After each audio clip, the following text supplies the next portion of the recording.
எல்லாருக்கும் வணக்கம். கீரி ஒன்று இருக்குது, அதை பார்த்து எல்லாம் போகுது பாருங்க. பயந்துக்கிட்டு கரெக்டாக சவுண்டு ஒன்றுங்கிட்டு வருது.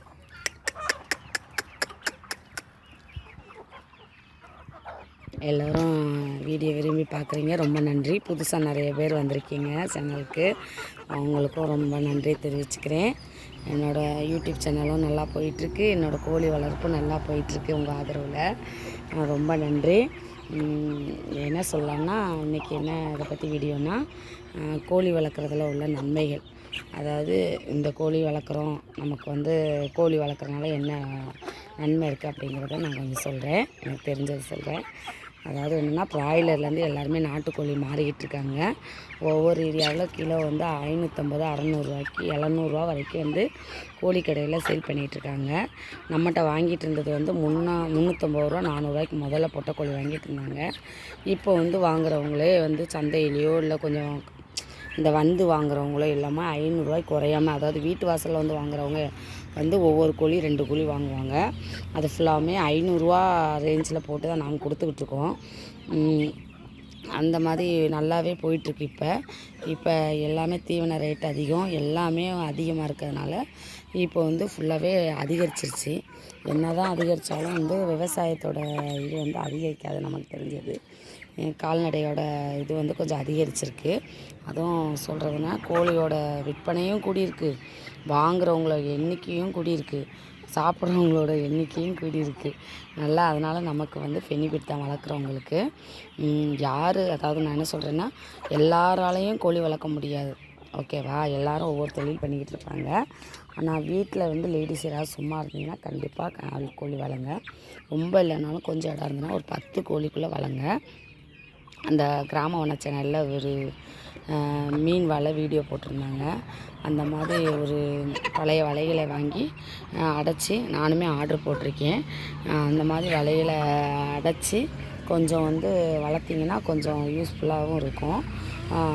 நல்லா பெரிய லெவலில் போயிட்டுருக்கு. இன்னொன்று என்னென்னா, இது அதாவது என்ன சொல்கிறது, அதிக லாபம் கொடுக்கக்கூடிய தொழில். கவனமாக மட்டும் செய்யணும் நிறைய வளர்க்கும்போது. மற்றபடி கொஞ்சமாக ஒரு 10 கோழிக்குள்ளே வளர்க்கும்போது ஒன்றும் பெரிய ஒரு இது கிடையாது. இதுதான் நான் சொல்ல விரும்புகிறது. நல்லா பெனிஃபிட் இருக்க ஒரு இது. எல்லாராலையும் வளர்க்க முடியாது, நான் சொல்கிறது தான். எல்லாராலையும் இடம் வேணும், டைம் வேணும், எல்லோரும் செய்ய முடியாது. ஆனால் கொஞ்சமாக வீட்டு தேவைக்கு வளர்த்துக்கலாம். ஆனால் தனியாக தொழில்னு எடுத்து பண்ணுறவங்களும் இத்தனை பேர் பண்ணியிருக்காங்க, நம்ம பண்ணக்கூடாது, சேல் ஆகுமா ஆகாதா அப்படிங்கிறதெல்லாம் நினைக்காதீங்க.